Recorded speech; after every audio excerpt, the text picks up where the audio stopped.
Result क्या होता है? लाखों रुपए खर्च होने के बाद भी बहुत से लोग ठीक नहीं होते, जीवन भर के लिए कोई ना कोई तकलीफ रहेगी। जैसे कल ही मुझे एक जन ने फोन किया कि भाई हमारे तो कम से कम 3 लाख रुपए खर्च हो गए, पिताजी का हाथ जो है वो भी ठीक हो गया, पैर भी ठीक हो गया, लेकिन बोल नहीं पाते,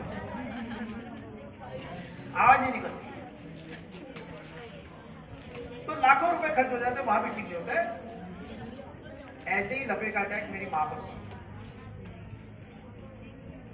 पर लकवे का अटैक हुआ, तो पूरा चेहरा टेढ़ा हो गया, जीभ से क्या बोल रही हूँ समझ में नहीं आ रहा था, जीभ से आवाज ही नहीं आ रही थी क्लियर। मैं दौड़ के गया रसोई में, मैंने पानी उबाला और पानी उबालकर चूल्हा बंद किया, और ये देशी गाय के घी की बोतल दिख रही है, ये देशी गाय के घी की बोतल आधी उसमें डुबा दी गर्म पानी में, और गर्म पानी में डुबा करके मैंने इसका जो ऊपर जो ड्रॉपर लगा ना, इस ड्रॉपर से 2-2, 4-4 बूंदे इनके नाक में डाली, और नाक में डालकर नाक को इस प्रकार से थोड़ा दबा दिया ताकि नाक में चिपक जाओ। 5 मिनट के अंदर अंदर माँ का जो चेहरा एकदम टेढ़ा हो गया था वो सीधा हो गया, और 15 मिनट के अंदर अंदर जो माँ का बोलना बंद हो गया था एकदम स्पष्ट बोलने लगा। पौना घंटे बाद जब डॉक्टर पहुंचे तो मानने को तैयार नहीं था कि भाई ये इनको लकवे का अटैक हुआ है, क्योंकि उनकी साइंस है ही नहीं ऐसी जो इतना फास्ट इलाज कर सके। लेकिन केवल एक माँ की बात होती बात है, ये तो मैंने जहां जहां मैं लेक्चर में जाता हूं बात बताता हूं, और कई लोग कहते हैं कि आपने बताया, हमने प्रयोग किया और ठीक हो गया, या हमारे परिवार में कोई ठीक हो गया। ऐसे ही हमारे मुंबई में गोरक्षक है आशीष बारीक, उसने लाखों गाय बचाई। तो एक बार उसने देखा कि एक ट्रक के अंदर गाय जा रही है, उसने ट्रक को पकड़ा, पुलिस स्टेशन लेके आया, और पुलिस स्टेशन लेके आने के बाद उसने कंप्लेन की, एफआईआर किया, और एफआईआर करके वो जैसे ही बाहर निकलने लगा उसने देखा कि एक और ट्रक जा रहा है गायों से भरा हुआ। वो 2 पुलिस कांस्टेबल को लेकर उसका पीछा किया। जब वहां पहुंचा तो पहुंचने पे उसने देखा, अब देखा क्या, वो पहुंचा, उसने पकड़ा उसको, अब पकड़ते चारों ओर से गो हत्यारों से घेर लिया, और जिससे वो मांस काटते हैं उस हथियार से उन कायरों ने पीछे से उसके सिर पर हमला किया, और जैसे हमला किया ये स्कल बोन जो होती है, खोपड़ी की हड्डी कट गई, अंदर की नस भी कट गई, वहीं बेहोश होकर गिर गया। उनको लगा कि ये मर गया, वो भाग गया। पुलिस कांस्टेबल उसको उठाकर हॉस्पिटल लेके पहुंचे। सुबह 5:30 बजे हमला हुआ, 6 बजे मेरे पास फोन आया। वो हॉस्पिटल मेरे घर से 1 घंटे की दूरी पर। मैंने कहा मैं 1 घंटे में पहुंचता हूं, लेकिन तभी ध्यान आया कि ये बहुत जबरदस्त हमला हुआ है, यहाँ 1-1 मिनट कीमती है। तो मैंने पूछा किसी के पास घी की बोतल है क्या? तो वहां एक कार्यकर्ता था, उसने कहा हाँ, आपने जो घी की बोतल दी वो मेरे पास है, और मेरे घर 5 मिनट की दूरी पे, मैं अभी जाके लेके आता हूं। मैंने कहा 1-1 बूंद डालना उसके नाक में। बोले 1-1 बूंद क्यों? आप तो हमेशा 4-5 बूंद डालने के लिए कहते हो। मैंने कहा इस समय उसकी नस कटी हुई है, अगर ज्यादा डाला और कहीं छींक आ गई तो उसका असर कटी हुई नस पे पड़ेगा, वो ज्यादा फट जाएगी और ज्यादा ब्लीडिंग हो जाएगी, ब्लीडिंग होने से उसकी डेथ हो जाएगी, इसलिए 1 बूंद से ज्यादा मत डालना। और डॉक्टर को बताना मत, क्योंकि डॉक्टर को साइंस मालूम नहीं है, वो मना कर देंगे डालने के लिए। डॉक्टरों की नजरें छुपा करके फिर डालना उसके नाक। उन्होंने कहा ठीक है। मैं पहुंचा, थोड़ी देर के बाद वहां सीनियर डॉक्टर आए। उन्होंने आके कहा कि हमारा हॉस्पिटल बहुत बड़ा है, लेकिन ये बहुत ही सीरियस केस है, बचने के चांसेस बहुत कम है, आप मुंबई के बड़े न्यूरो सर्जन के पास लेके जाइए। अब वो हॉस्पिटल यहां से 3 घंटे की दूरी पर। हम एम्बुलेंस को उसमें लेके गए, मैं एम्बुलेंस को उसके नाक में डालता रहा। वहां पहुंचने के बाद दुनिया भर के टेस्ट वेस्ट, सीटी स्कैन वगैरह सब हुआ। 3 बजे में न्यूरो सर्जन जो है वो 3 बजे आए। आने के बाद सब रिपोर्ट पर देख के उन्होंने कहा कि बहुत ही सीरियस केस है, बचने के चांसेस बहुत कम। आप लोग 2.5-3 लाख रुपए की व्यवस्था कीजिए, कल सुबह हम सब 7 बजे ऑपरेशन करेंगे। हमने कहा कि भाई आप रुपए की चिंता मत कीजिए, रुपए की व्यवस्था हमने कर ली है, आप तुरंत ऑपरेशन कीजिए। तो उन्होंने कहा कि नहीं, ऑपरेशन थिएटर खाली नहीं है, आज ऑपरेशन संभव नहीं है। दूसरी बात, ये इतना सीरियस केस है, इसमें बहुत ही एक्सपीरियंस, जिनको बहुत सालों का अनुभव है, ऐसे डॉक्टर की जरूरत है, क्योंकि इसमें एनेस्थीसिया देना पड़ेगा। एनेस्थीसिया की मात्रा थोड़ी भी ज्यादा हुई ब्रेन में, मर जाएगा, कोमा में चला जाएगा। और थोड़ी भी कम रहेगी तो भी गड़बड़ी हो जाएगी। इसलिए बहुत ही अनुभवी डॉक्टर की जरूरत है, और उनकी ड्यूटी अभी खत्म हो गई, वो दूसरे हॉस्पिटल में जा चुके हैं। इसलिए कल सुबह 7 बजे हम ऑपरेशन करेंगे। दूसरे दिन सुबह 7 बजे ऑपरेशन क्यों करना था? क्योंकि अंदर जो ब्लड था उस ब्लड को बाहर निकालना था ऑपरेशन करके, क्योंकि अगर वो अंदर जम गया तो मर जाएगा। दूसरे दिन 7 बजे वो पहुंचे, वापस से टेस्ट किया कि भाई और रात भर में कितना और खून फैल गया अंदर, लेकिन आशीर्वाद खून फैलने के बजाय जो खून था वापस अपनी जगह पर चला। अब उन्होंने कहा कि भाई अब जब खून ही नहीं है, खून अपनी जगह पे वापस चला गया है, तो ऑपरेशन क्यों करना? तो उनको बड़ा आश्चर्य हुआ। उन्होंने कहा कि मेरा 25 साल से लंबा करियर है, इतने लंबे करियर के अंदर मेरे जीवन का एक पहला केस है। ऐसे केस में 2% से ज्यादा लोग बचते नहीं, और जो बचते हैं वो भी ऑपरेशन के बाद, और ये तो बिना ऑपरेशन के बच गया। उनको पता नहीं था कि हम 7-8 बार उसके नाक में घी डाल चुके, एक एक ड्रॉप करके, और 8वें दिन तो उनको डिस्चार्ज मिल गया, हॉस्पिटल से छुट्टी मिल गई। अब ये सोचो इस घी की कीमत क्या है, इनकी बूंदों की कीमत क्या है। ये केवल लाखों रुपए नहीं, आपकी जिंदगी बचा सकती। लेकिन हम जानते नहीं, हमारे घर में होती नहीं, बहुत सारी दवाइयां होती घर में, लेकिन घी की बोतलें नहीं होती। इमरजेंसी में कितने काम किए आपको पता ही नहीं।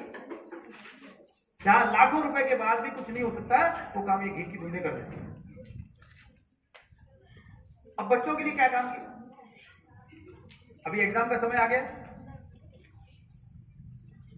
ब्रेन को बहुत बढ़िया टॉनिक चाहिए, और दुनिया में इस घी से बढ़िया टॉनिक कोई नहीं है, कोई इसके आसपास भी भटकता नहीं। आप रोज के 10 बादाम खाओगे तो भी इतना दिमाग तेज होगा जितना इससे होगा। बहुत सारे बच्चे शिकायत करते हैं, हम पढ़ते पढ़ते थक जाते हैं, 2 घंटे पढ़ने के बाद थक जाते हैं, हमारा ध्यान नहीं लगता है। लेकिन वो देखते हैं इसको डालने के बाद पढ़ने की क्षमता बढ़ जाती है, 2-2 घंटे पढ़ने की क्षमता बढ़ जाती है। कई बच्चे शिकायत करते हैं कि हम पढ़ते हैं तो हमको जल्दी से समझ में नहीं आता है, इससे समझने की ग्रास्पिंग पावर भी हो, वो भी बढ़ जाता है। कई बच्चे कहते हैं हम पढ़ते हैं, समझ भी लेते हैं, लेकिन याद नहीं रहता है, इससे हमारी याददाश्त भी अच्छी होती है, मेमोरी भी शार्प होती है। और कुछ बच्चे कहते हैं हम पढ़ते हैं, समझ भी लेते हैं, याद भी हो जाता है, लेकिन एग्जाम में बैठते हैं, सामने पेपर आता है कि भूल जाते हैं, और जैसे ही एग्जामिनेशन हॉल से बाहर निकलते हैं वैसे याद आ जाता है। किस किस के साथ ऐसा होता है? जरा हाथ खड़ा करें, एकदम पूरा हाथ, सभी के साथ ऐसा होता है, ठीक है। इसे कहते हैं एंग्जाइटी। हाथ नीचे, साइलेंट। इसे कहते हैं एंग्जाइटी। एंग्जाइटी बहुत खराब है, अपनी योग्यता होते हुए भी हम परफॉर्म नहीं कर पाते हैं, योग्यता होने के बाद भी हम पीछे रह जाते हैं।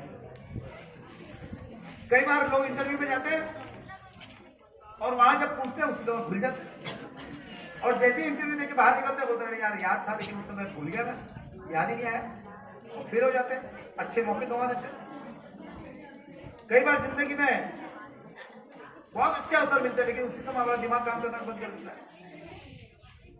फिर लोग जिंदगी में पछताते हैं कि इतना बढ़िया अवसर मिला था लेकिन हाथ से निकल गया। ऐसा क्या होता है? इसका कारण है कि हमारे दिमाग को बहुत ज्यादा एनर्जी की जरूरत होती है, टेंशन में, डर में एनर्जी कम हो जाती है।